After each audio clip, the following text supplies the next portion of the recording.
ఓట్లపై BJP కుట్రలు ఆపండి మీ డ్రామాలు. తెలంగాణలో ఎస్ఐఆర్ ప్రక్రియపై అప్పుడే పార్టీల మధ్య విమర్శలు ప్రతి విమర్శలు మొదలైపోయాయి. ఇదంతా బీజేపీ కావాలని చేస్తోందని కాంగ్రెస్ బీఆర్ఎస్ ఆరోపిస్తుంటే ఈ ప్రక్రియ ఇప్పుడే కొత్తగా చేపడుతోంది కాదంటూ కౌంటర్ ఇస్తోంది కమలదళం.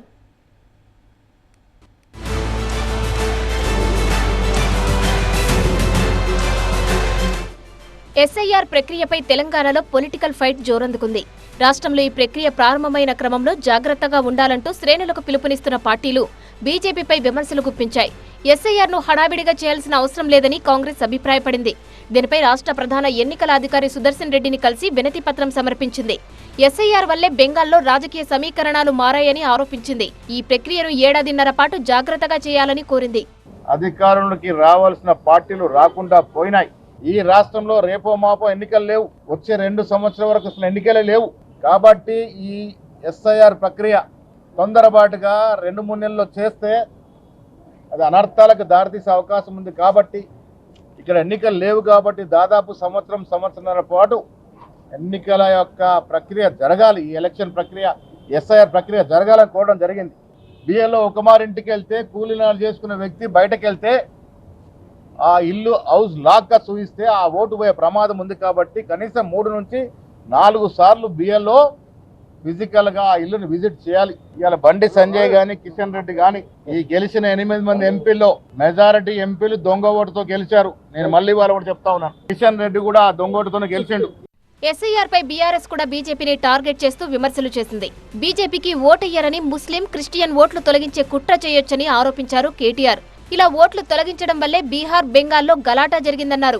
ఎన్నికల్లో గెలుపు కోసం వ్యవస్థల్ని బీజేపీ వాడుకుంటుందని ఆరోపించారు. తెలంగాణలోనూ అలాంటి అవకాశం కోసం బీజేపీ ఎదురు చూస్తోందన్నారు. బీజేపీ వాళ్ళు వచ్చినాక ఇంతకుముందు సీనియర్ అయిపోయింది. బీజేపీ వాళ్ళు వచ్చినాక వాళ్ళకు కొన్ని పిచ్చి పిచ్చి ఆలోచనలు ఉంటాయి. ముస్లింలు మాకు ఓట్లు వేయరు, క్రిస్టియన్లు మాకు ఓట్లు వేయరు, కాబట్టి వీళ్ళని కట్ చేయాలి, వాళ్ళకు ఒక ఆలోచన ఉంది. దాంతో ఏమైంది, బీహార్లో గడబడైంది, ఆడ మన వెస్ట్ బెంగాల్లో గడబడైంది.